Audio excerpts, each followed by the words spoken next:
Welcome to our class. This will be Lecture 5, starting Part 1. And if you recall, we've gone through the due diligence of looking at the various introductory aspects of the book of Matthew. Now what I want to do is begin to put us to work. So you're going to need to open your Bibles to the book of Matthew, and we're going to outline this entire book in this next class. Here's our theme. More than any other gospel writer, Matthew appealed to the Old Testament scriptures. There are 53 direct quotations and 76 allusions to the Old Testament language. I want you to understand, Matthew is replete with the Old Testament.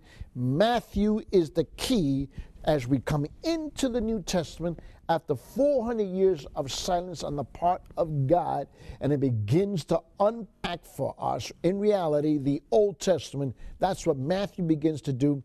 It becomes the bridge from the old to the new, and begins to show us historically and factually, as well as theologically, the fulfillment of the numerous prophecies, the predictive passages about the Messiah. Let me remind you about your reading. Okay? You were given a test. You recall that? And in that test, you need to stay up with your reading. So let me remind you one more time about your reading. Now, in Dr. Carson's book, Introduction to the New Testament, you should have read pages 151 to pages 165, and then you should have been reading in Dr. Benware's book at the bottom of page 86 all the way through page 97. Keep up with your reading, because in the next few series of lectures, okay, you're going to have another test that's going to be coming at you. Stay on top of your reading. Ladies and gentlemen, let me remind you, for all of our pastor students and all of our students in our classes, seminary is work. It is work. We will work through this. Now, open your Bibles, and let's go back to the very, very beginning of Matthew. Now, there are numerous, did I say numerous? Numerous ways of outlining the book of Matthew. And the reason they exist, and the reason why we're going to outline it, is because it helps you to structurally organize what you're going to preach and what you're going to teach from.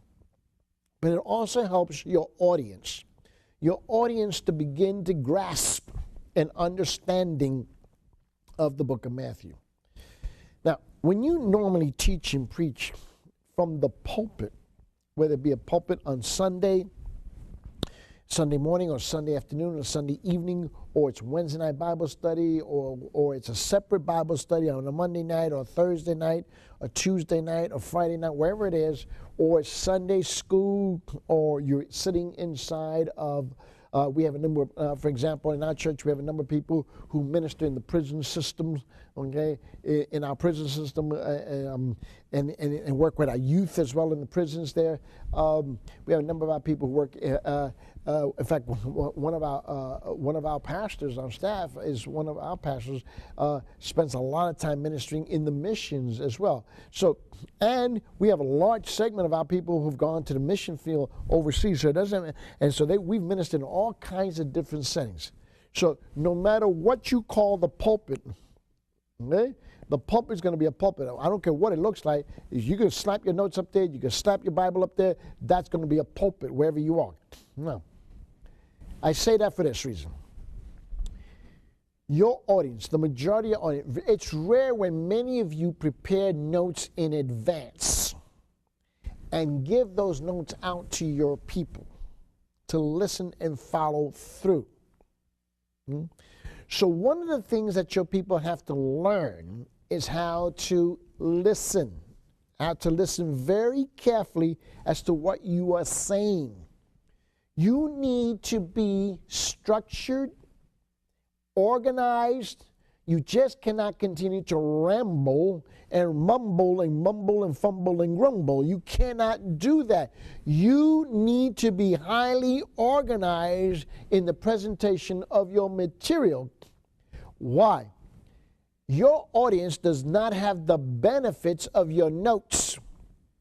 Your audience does not have the benefits of your thinking. Your audience does not have the benefit of your study. Your audience does not have the benefit of how the Holy Spirit is illuminating your heart and your mind as to what you are studying out of the book of Matthew, or any other book for that matter, inside the scriptures. So your audience sits at a high disadvantage when you approach any kind of a pulpit to teach from and preach from.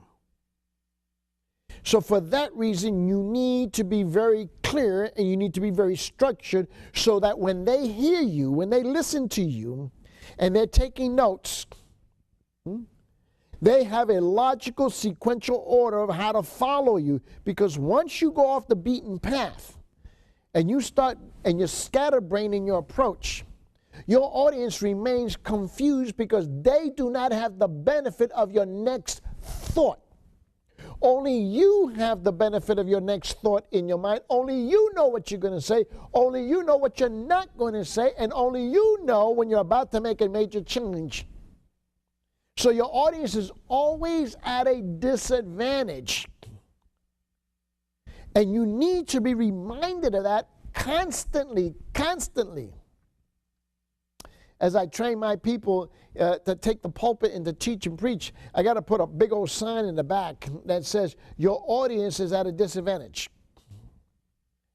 I'm going to have a big old sign put that so that they remember that the audience doesn't have the advantage that you have of all the hours that you've invested in preparation.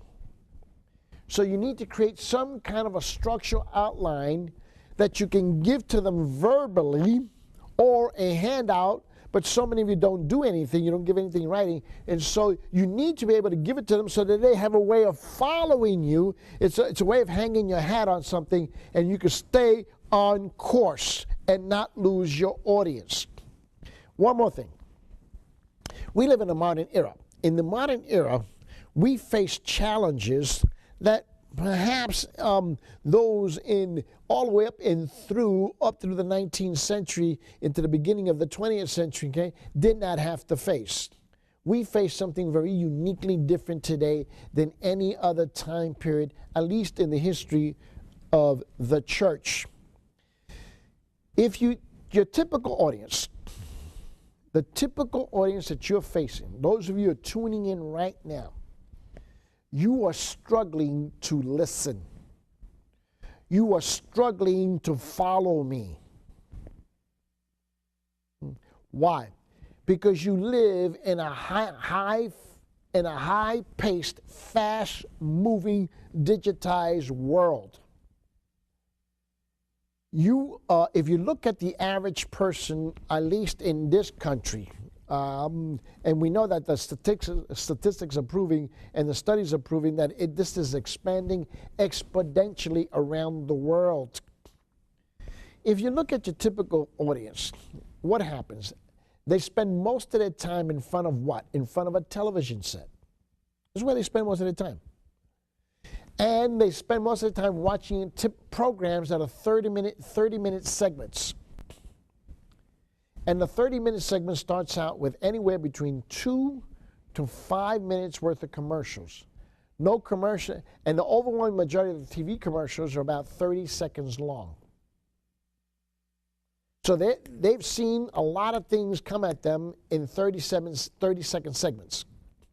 Then there's an actual TV program, whatever that program is, and usually lasts another 2 to 5 minutes, right, of actual program content. And then what happens? They go back to another commercial. They go back to a series of commercials. Then they go back to programming. Then they go back to another series of commercials. They go back to programming. So they go back to another series of commercials. Then at the end is usually somewhere between 3 to 5 minutes worth of commercials again. So what am I saying? What I'm saying is that your audience, okay, is used to hearing everything in sound bites. They have trained their minds and the ability to concentrate in very small segments of time, very small segments of time. And if you've not noticed, I need you to notice, go home, turn your television set, and I want you to just take a yellow pad out, okay, and write down, if you watch a program, let's say it starts at 10 o'clock, your program starts officially. Write down how many commercials, how long each commercial is, then when does the actual TV program content begins, when it ends, then when your next commercial breaks happen, then go back and record the program content, commercials, so forth and so forth, until you get to the end of the 30 minutes. And you will see that most people, okay, have spent now, at least now by the year 2014, okay, have now spent a good 30, 40 years, 50 years in front of a television set, and have conditioned themselves to hear everything, comprehend everything, process everything in segments of 3 to 5 minutes. 3 to 5 minutes, 3 to 5 minutes, 3 to 5 minutes. And then what happens, their mind tunes out to a commercial. So when you're teaching and preaching the gospel, as we're about to unpack the book of Matthew, okay, what happens is your audience tunes you out 50% of the time. You're still teaching and preaching and wailing away, but they've tuned you out. And they will tune you out even more because you're not highly structured. You've not done the due diligence to prepare your audience to receive the benefit of your heart, your mind, the spoken word that will pass your lips, your prayer time, your prep time, and you've not taken the time by not being highly structurally organized so that they have a way of following you in some kind of a sequential logical order. So what we want to do is to take the book of Matthew. And you're going to have a number of assignments that you have to fulfill in doing this. And I'm doing this purposely. So here's what we're going to do. We're going to do a global outline. A global outline. Follow me? And I'm going to give you that outline verbally, purposely. And you're going to have to write it down. Write it down. Okay? And we're going to go from chapter 1 to chapter 28. Okay? Then we're going to come back and fill in some of this outline. And they're going to be general outlines. Then your homework is going to be to break down that general outline into specific outline. This requires you actually reading the text. Are we together? It's really important. Now, so let's begin. We're going to put an outline of Matthew. Okay? Here's going to be the first outline. Number 1. The birth and childhood of Jesus, the Messiah. Number 1, the birth and childhood, okay, of Jesus, the Messiah. Comma, and put Matthew 1:1 all the way to Matthew 2:23. Number 2, the preparation for the Messiah's coming. The preparation for the Messiah's coming. The preparation for the Messiah's coming. Comma. Matthew chapter 3, verses 1 all the way to Matthew chapter 4, verse 11. I need you to get an appreciation, to glean an appreciation that your audience is listening to you just as you are listening to me. Number 3, the beginning of the Messiah's ministry. The beginning of the Messiah's ministry. That would be Matthew chapter 4, verse 12, all the way to verse 25. Number 4, the teachings of the Messiah to his disciples. The teachings of the Messiah to his disciples, the great Sermon on the Mount. The Sermon on the Mount. Write this down. Matthew chapter 5, verse 1, all the way to Matthew chapter 7, verse 29. Are you beginning to get a picture of how we're going to break out this big book? Number 5, the Messiah's great authority and power. The Messiah's great authority and power revealed in the world, in the word and work. Revealed in word and work. Revealed in word and work. The Messiah's great authority and power revealed in word and work. This will be Matthew chapter 8, verse 1 to Matthew chapter 9, verse 34. Number 6, the Messiah's messengers. The Messiah's messengers and their mission. The Messiah's messengers and their mission. You're going to write down next to it Matthew chapter 9, verse 35, all the way to Matthew chapter 10, verse 42. Number 7, the Messiah's vindication of his messiahship. The Messiah's vindication of his messiahship. That would be Matthew chapter 11, verses 1 through 30. Number 8, the Messiah's defense of himself against opponents. The Messiah's defense against himself, the Messiah's defense of himself against opponents. Write down Matthew chapter 12, verse 1 through verse 50.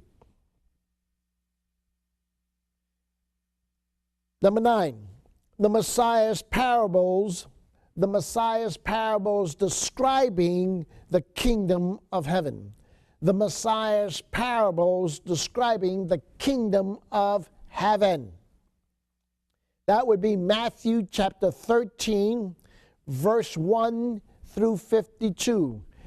Matthew chapter 13, 1 through 52. Brother Eddie, you need to slow down. No. You need to appreciate your audience. You need to appreciate what they go through when you're teaching and preaching through the book, and we're going to break out the book of Matthew in this particular class so you can see the difficulty and the disadvantage your people are at when you're speaking. How do you properly work through the text if they don't keep up with you? You need to understand. That's why you have to be highly structured. Number 10. The Messiah's ministry while in exile from Herod.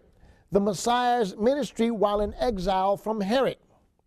That would be Matthew chapter 13, verse 53, all the way to Matthew 16, 12.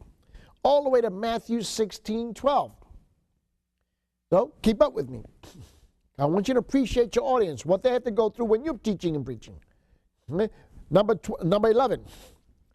The Messiah's dramatic revelation, the Messiah's dramatic revelation, his messiahship, his church, and his cross.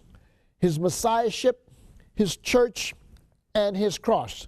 This is number 11. The Messiah's dramatic revelation, his messiahship, his church, and his cross. And that will be from Matthew 16, 13 to Matthew 17, 27. To Matthew 17, 27. Now, number 12. Keep up. The Messiah's disciples and their behavior toward one another. The Messiah's disciples and their behavior toward one another. That will be Matthew chapter 18, verses 1 through 35. Matthew 18, verses 1 through 35. Number 13. The Messiah's teaching on the way to Jerusalem.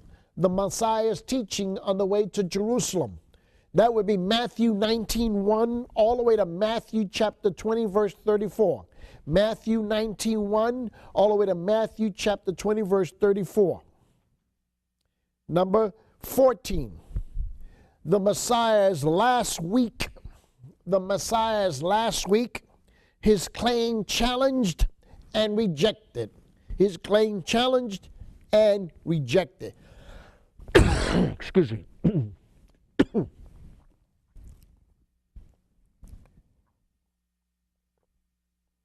I gave you a chance to catch up.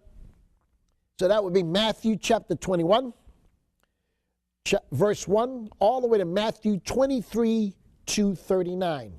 21, 1 to 23, 29. Let's go to number 15. The Messiah's prophecy of his return and the end of the age. The Messiah's prophecy and his return and the end of the age. Or, if you will, you can write down the Olivet Discourse. The Olivet Discourse. That would be Matthew chapter 24, verse 1, to Matthew chapter 25, verse 46.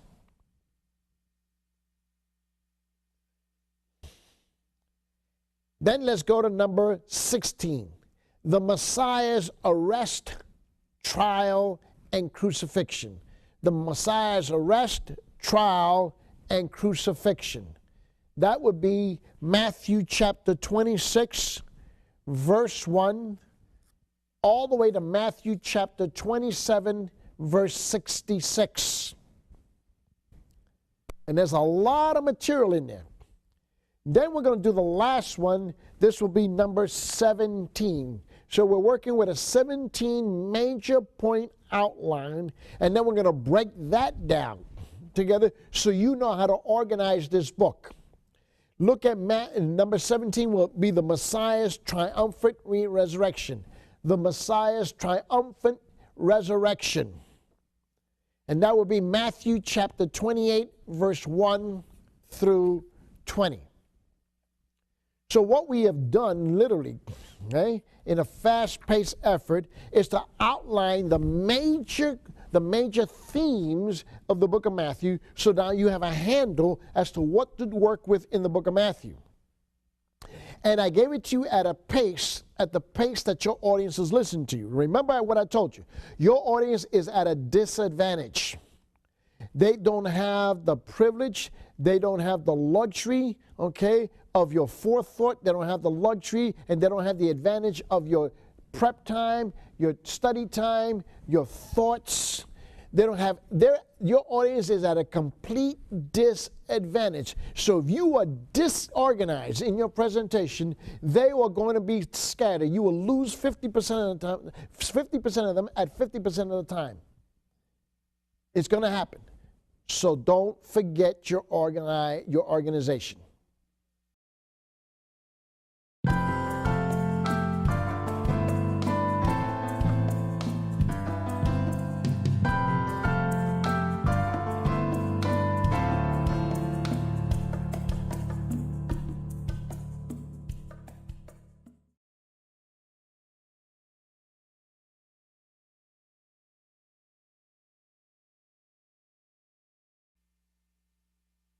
Welcome back to our class. This will be lecture 5, part number 2. And if you recall, in our last lecture, we were looking at the book of Matthew, and we gave you an overview, and we broke it down in outline format.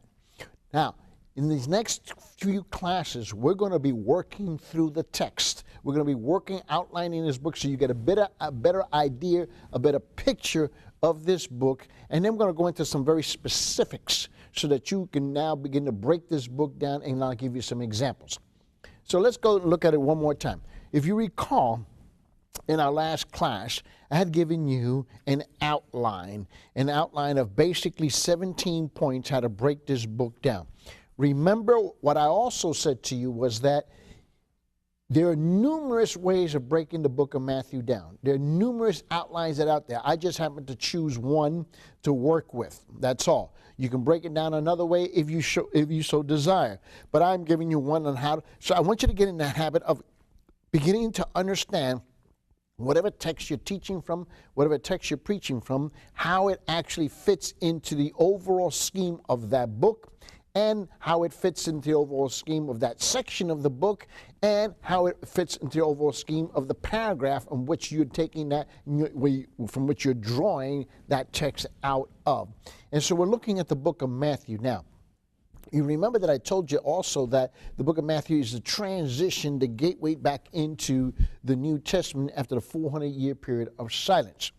So we're looking at this in a way to just begin to show you how to break down a section so that you're able to teach and preach from it for yourselves. You will have some homework assignment, so get your yellow pads out, get your laptops out, get your tablets, get whatever it is that you're writing with, get your Bibles out, and let's begin to break this down. And remember, I also mentioned to you that I'm going to give this to you verbally because your audience is listening to you verbally. They have to be able to follow you.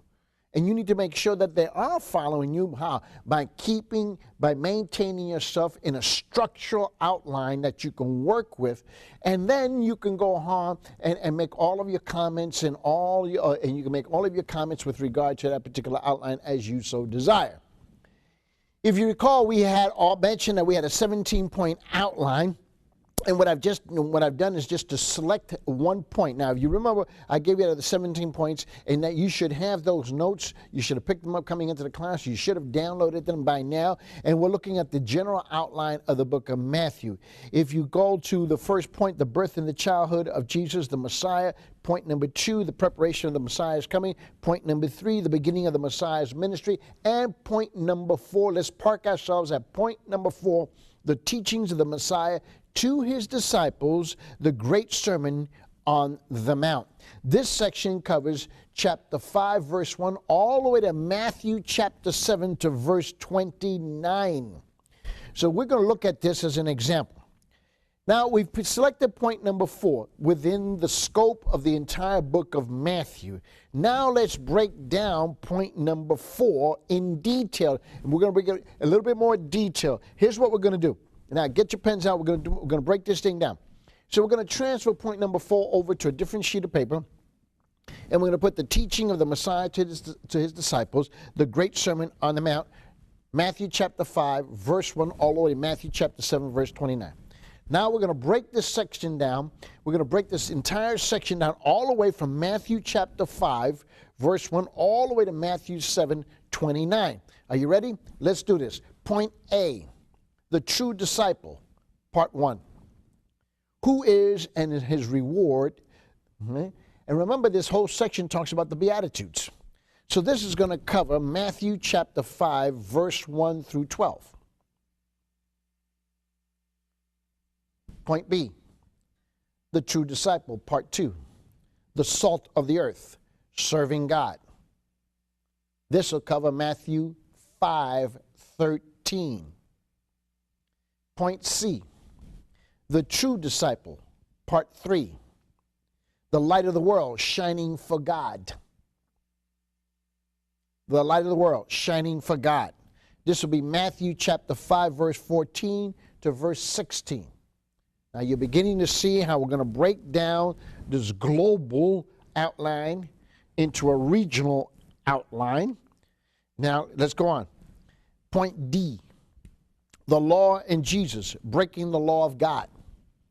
That would include Matthew chapter 5, verse 17, all the way to verse 20. Point E, the real meaning of murder. The real meaning of murder. The significance of murder, the true meaning. That would be Matthew chapter 5, verse 21 to 26. Then let's look at point F, the real meaning of adultery. The real meaning of adultery. So we'll look at that section, and that would be Matthew chapter 5, verse 27 to 30. Okay, now let's back up. We had point A, the true disciple, part 1. Who is and his reward, the Beatitudes. That's Matthew 5, 1 through 12. Point B would be the true disciple, part 2, the salt of the earth, serving God. That's Matthew chapter 5, verse 13. Then we're looking at point C, the true disciple, part 3, the light of the world, shining for God. That is Matthew chapter 5, verse 14 to 16. Then we're looking at point D, the law and Jesus, breaking the law of God. That's Matthew chapter 5, verse 17 to 20. And recall that the Sermon on the Mount, you need to remember that the Sermon on the Mount covers chapter 5, chapter 6, and chapter 7 of Matthew. And what we're doing is we're breaking chapter 5, 6, and 7 down. That's what we're doing. And then we're going to get to a more detailed outline of that. But for right now, just follow this through so you can begin to get an idea. See, what I do is I outline the book purposely so that I have a global perspective as to what that book is talking about, whatever book it is in the Bible. Now, I've done this for all 66 books of the Bible. So I have a better grasp as to whatever text I'm preaching from, how that fits into the overall scheme of that book, globally, and then regionally, and then locally, and then home. So now we're going to go on to the next one. Let's go on to point F, the real meaning of adultery. I'm sorry, point E, the real meaning of murder. That would be Matthew chapter 5, verse 21 through 26. Matthew 5, 21 through 26. The next one is the real meaning of adultery, point F, chapter 5. The real meaning of adultery, chapter 5, verse 27 to 30. Because remember, on the Sermon on the Mount, Jesus is teaching all of the Beatitudes, and he goes into detail in every one of these single areas. What we're doing is we're just outlining so we know what to look for inside this section of this great book or this gospel, the Gospel of Matthew. Now we'll go to point G. Point G would be the real meaning of divorce. The real meaning of divorce. So we're looking at this here in the book of Matthew, and we're going to now look at sections Matthew chapter 5, verse 31 and 32. Matthew chapter 5, verse 31 and 32. Now we go into point H. The real meaning of oaths and swearing. Oaths and swearing. When you take an oath and you swear, what is the real meaning of taking, of making oaths and swearing? What does that really mean? And because Jesus deals with this subject, and he does so in Matthew chapter 5, in verses 33 to 37. Verses 33 through 37. Now let's break it down even further. Point I. Point I, the real meaning of the law governing injury. The real meaning of the law governing injury. And you see that whole section is covered in Matthew chapter 5, verse 38 to 42. Matthew chapter 5, verse 38 to 42. Then we get to point J. The real meaning of human relationships. The real meaning of human relationships. And now you see Jesus has this great discussion on this subject in Matthew chapter 5, verse 43 to verse 48. Matthew chapter 5, verse 43 all the way to verse 48. So if we wanted to break down that section in more detail, we would. In fact, we're going to go ahead and do that a little bit later on. We're going to break one of the sections down in even more detail. Now look at this. We go now to point K. Point K. The right motive for giving. The right motive for giving. Now we have finished Matthew chapter 5. Now let's break down Matthew chapter 6. Point K would be the right motive for giving. That would be Matthew chapter 6, verses 1 through 4. Verses 1 through 4. The right motive for giving, Matthew chapter 6, verses 1 through 4. Right? You work your outline down, just work your outline down, and do these outlines on separate sheets, on separate pages, so you can begin to see how everything flows. When you spread them out, you'll see how these outlines are going to break down from a global perspective to a regional perspective to a local perspective and to a home perspective, into a very detailed perspective. Okay? So we're going to go from the size of the country all the way down to your closet. That's how far we're going to go down in breaking a section down. And you do this repeatedly with every single text that you preach out of, no matter what subject you're dealing with, doesn't matter where you are in the scriptures. Okay? You can break this down.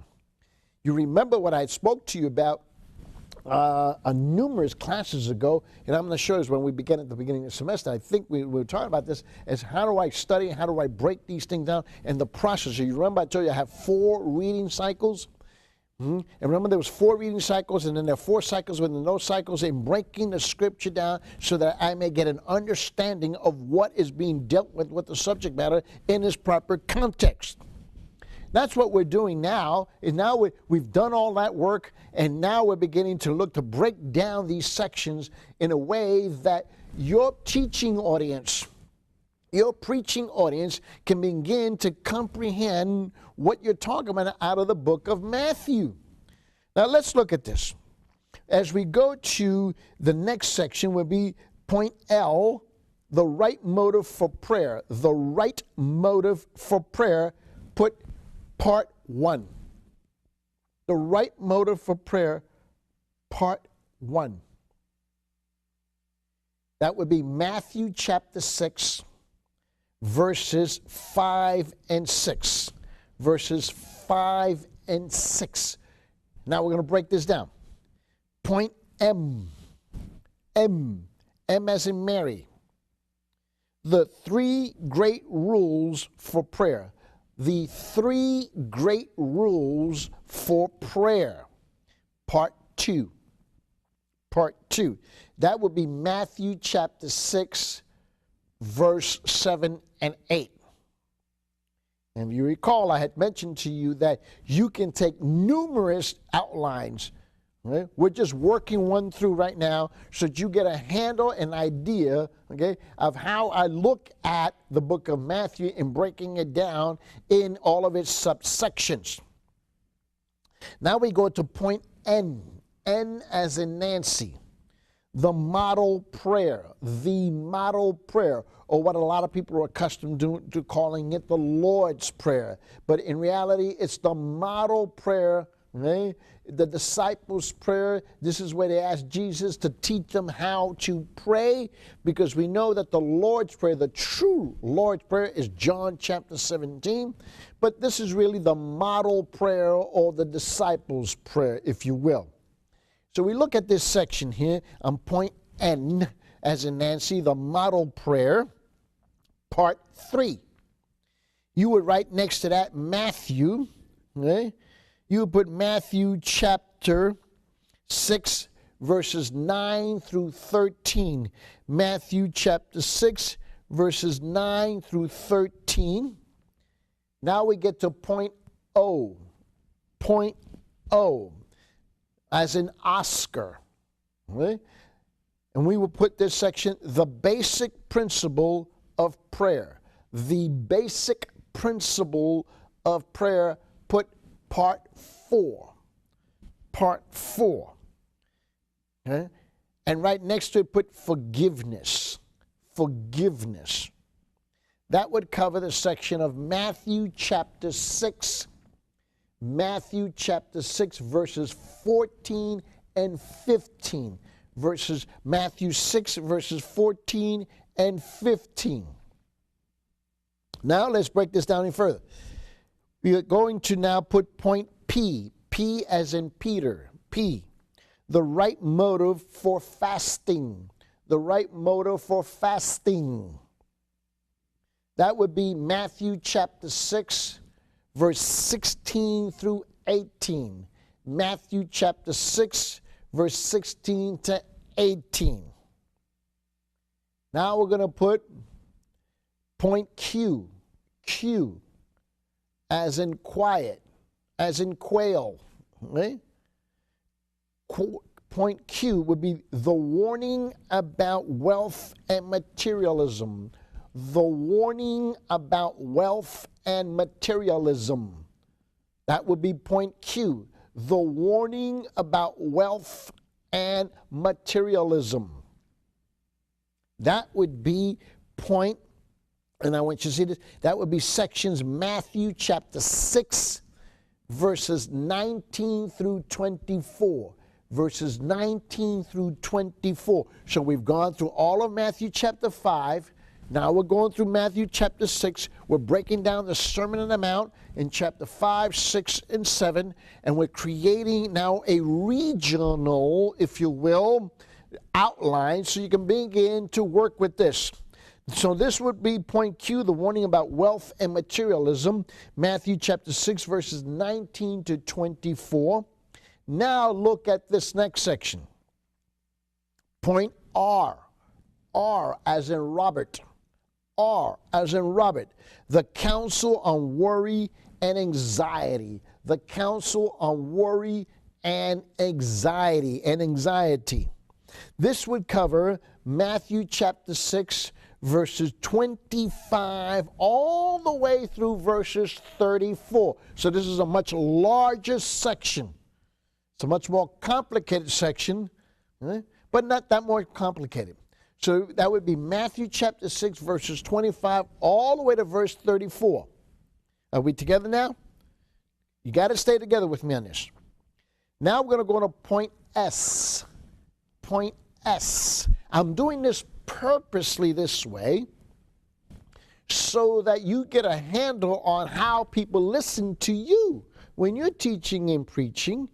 Because you need to be able, your audience needs to be able to follow some linear thought so that they can process the information that you're sharing with them out of the book of Matthew. So here we go. Point S, the warning about judging and criticizing others. Point S as in Sam. Sam. Point S as in Sam. The warning about judging and criticizing others. The warning about judging and criticizing others. That would be Matthew chapter 7, verses 1 through 6. So you will now work through that section, right? And those verses speak about that subject specifically, but there's a lot more information in that section. And we'll show you that a little bit later on. So point S, the warning about judging and criticizing others. And then we get the point T. Point T as in Tom. Tom. Point T as in Tom. The key to prayer, persevering in prayer. Here's the section. The key to prayer, persevering in prayer. The key to prayer, persevering in prayer, persevering in prayer. This will be Matthew chapter 7, verse 7 through 11. Matthew chapter 7, verse 7 through 11. Now we get to point U. U as in a U-turn. U as in unicorn. U. The title of this section will be The Summit of Ethics. The Summit of Ethics. The Golden Rule. The Golden Rule and two choices in life. The Golden Rule and two choices in life. So we would use now verses 12 to 14. Matthew chapter 7, verses 12 through 14. Now let's go to point V. V as in victory. V as in victory. The warning about false prophets. The warning about false prophets. That would be Matthew chapter 7, verse 15 through 20. Verse 15 through 20. Matthew chapter 7, verses 15 through 20. And then we get to point W. W. Okay?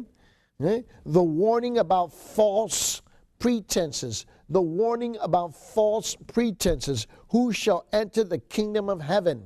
Who shall enter the kingdom of heaven? That would be Matthew chapter 7, verses 21 through 23, verses 21 to 23. Now let's look at point X. X, the wise and foolish builder. The wise and foolish builder. That would be Matthew chapter 7, verses 24 through 27. Verses 24 through 27. And then we get the point Y. Point Y. This is the last point. The teaching of Jesus and its impact. The teaching of Jesus and its impact. This is Matthew chapter 7, verse 28 through 29. Matthew chapter 7, verse 28 to 29. Now you can see how we've taken a global outline from the last class where I gave you 17 major points that cover all 28 chapters of the book of Matthew. And we've just finished doing an outline for Matthew chapter 5, 6, and 7. So now we've regionalized our outline. We've broken it down even a little bit further so you can begin to see what are all the subjects that are being covered in this section. And what we're going to do in our next class is we're going to break down 2 of these sections within, for example, let's take the true disciple part 1. Matthew chapter 5, verses 1 through 12. And what we're going to do is we're going to break that section down even more in detail for us in our next class.